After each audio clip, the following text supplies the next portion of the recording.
Hello दोस्तों, नमस्कार। आपके अपने यूट्यूब चैनल पर आपका स्वागत है। इजराइल की तरफ से एक काफ़ी बड़ा अपडेट सामने आ रहा है, जिसकी वजह से अमेरिका के बाज़ारों में काफ़ी पॉजिटिव मोमेंटम हुआ है और गिफ्ट निफ्टी भी हरे निशान में आ चुका है।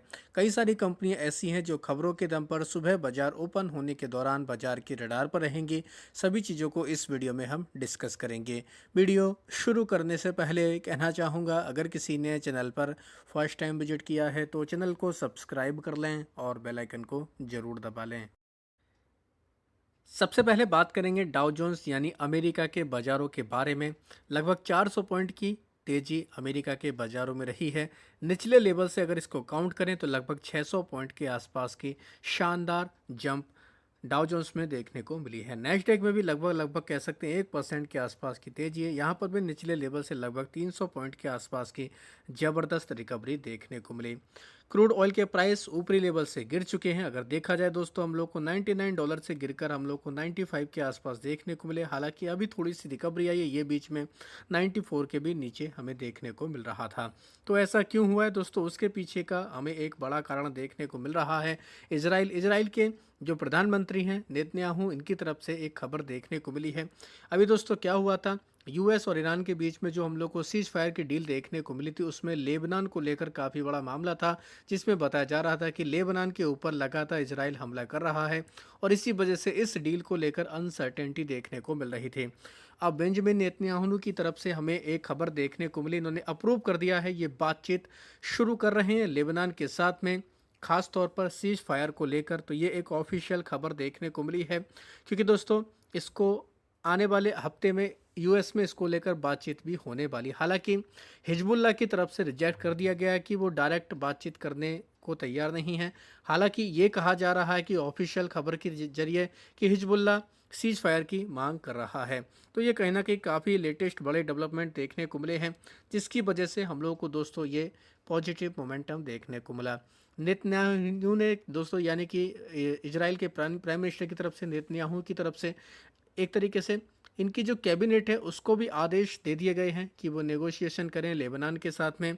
तो ये कहीं ना कहीं हम लोग को इम्पॉर्टेंट अपडेट देखने को मिल रहे हैं। जो सीज फायर की अनसर्टेनिटी थी वो कहीं ना कहीं हम लोग को क्लियर होते देखने को मिल रही है, और यही वजह है आज के दिन हम लोग को अच्छा खासा मोमेंटम देखने को मिला। तो देख सकते हैं आप लोग दोस्तों, जो लेटेस्ट न्यूज़ देखने को मिले, यूएस के प्रेसिडेंट ट्रंप की तरफ से प्रेशर बनाया गया था इसराइल के प्राइम मिनिस्टर के ऊपर, और उसके बाद ही हम लोग को डिसीजन देखने को मिला है, और इसी वजह से पॉजिटिव इम्पैक्ट हम लोग को इन कंपनियों के ऊपर देखने को मिला। बात करेंगे दोस्तों एक और इम्पॉर्टेंट खबर के बारे में, वो ये है कि ये सीज फायर हम लोगों को जल्द होते देखने को मिलेगा और ये सस्टेन भी होते देखने को मिलेगा, जिस तरीके के अब अपडेट सामने आ रहे हैं, और इसी वजह से हम लोग को ये पॉजिटिव मोमेंटम देखने को मिला है। गिफ्ट निफ्टी की अगर बात की जाए, लगभग 124 पॉइंट के आसपास की हम लोग को रिकवरी देखने को मिली। निचले लेवल में काफ़ी ज़्यादा प्रेशर था, 23,747 का लो बनाया, तो उसके बाद हम लोग को काफ़ी अच्छा ये रिकवरी देखने को मिली है। तो एक कह सकते हैं संकेत हैं कि भारतीय बाजारों में कल के दिन पॉजिटिव माहौल देखने को मिल सकता है।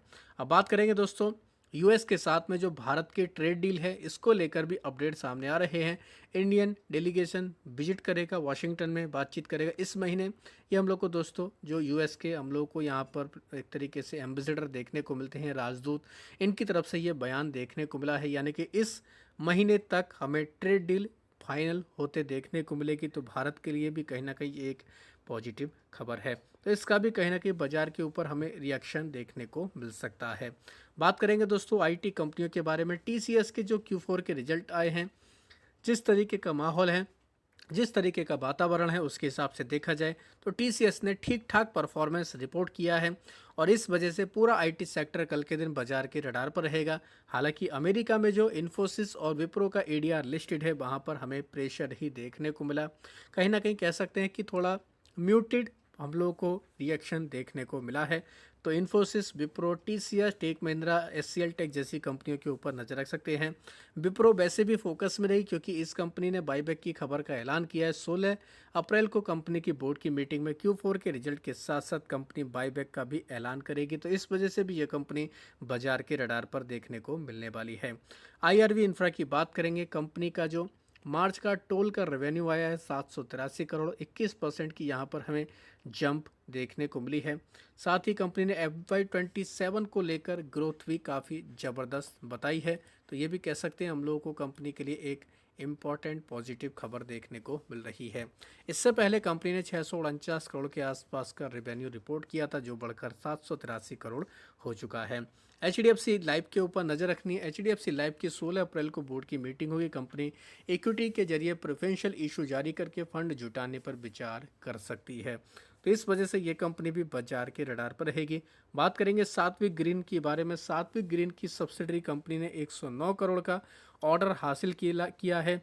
सोलर पीवी मॉडल को लेकर ये इनको ऑर्डर मिला है, यानी कि कंपनी के लिए पॉजिटिव खबर ये देखने को मिल रही है। बात करेंगे दोस्तों आयशर मोटर के बारे में। आयशर मोटर ने दोस्तों लॉन्च की है अपनी पहली इलेक्ट्रिक मोटरसाइकिल, जिसका नाम रखा है फ्लाइंग फ्ली C6। इसको लॉन्च किया है और ये हम लोग को दोस्तों लगभग इसकी स्टार्टिंग देखें तो 2,80,000 के आसपास से स्टार्ट होते देखने को मिल रही है। तो रॉयल एनफील्ड की पहली इलेक्ट्रिक बाइक हमें देखने को मिलेगी। तो इस वजह से आयशर मोटर के ऊपर भी कहीं ना कहीं इस खबर का हमें रिएक्शन देखने को मिल सकता है। आशियाना हाउसिंग की बात करेंगे। कंपनी ने 28 एकड़ की भूमि एक्वायर की है पुणे में। ये दोस्तों करीब 1800 करोड़ के आसपास का एक प्रोजेक्ट देखने को मिलने वाला है। तो इस कंपनी के लिए भी काफ़ी बड़ा अपडेट है।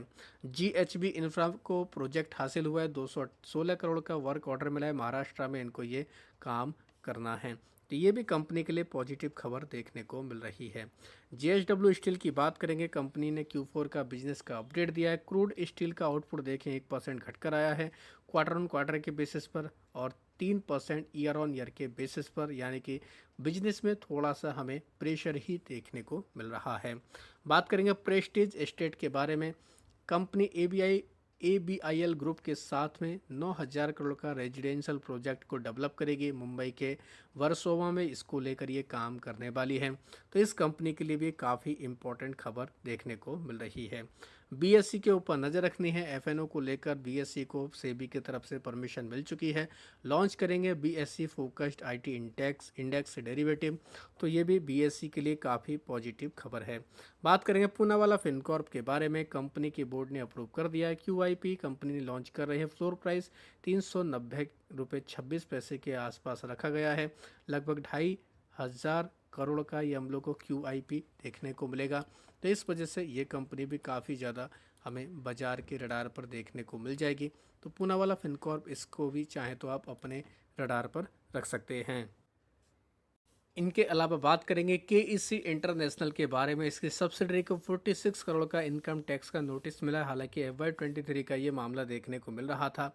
सम्मान कैपिटल में खबर है कंपनी ने ओपन ऑफर दोस्तों एक तरीके से शुरू कर रहे हैं। ISC इसमें 26% की हिस्सेदारी एक्वायर करने वाली है। तो ये भी कहना कि कह सकते हैं इंपॉर्टेंट अपडेट है। 139 के आसपास ही हम लोग को डील देखने को मिलेगी। तो कह सकते हैं टेंडर के जरिए हम लोग को ये 17 अप्रैल से 30 अप्रैल तक मामला चलते देखने को मिलेगा। तो सम्मान कैपिटल इस वजह से ये कंपनी फोकस में रहने वाली है। वहीं दोस्तों चैनल पर एक वीडियो है। एक दिन में 200 से ज़्यादा कंपनियों को ASM की लिस्ट में डाला गया है। अब तक की हिस्ट्री की सबसे बड़ा सर्कुलर देखने को मिल रहा है। तो कौन कौन सी कंपनियां इसमें ऐड हुई हैं, चैनल पर ऑलरेडी डिटेल वीडियो है, जाकर इसको भी चेक कर सकते हैं। वीडियो अगर आपको पसंद आया तो चैनल को सब्सक्राइब कर लें और बेल आइकन को ज़रूर दबा लें।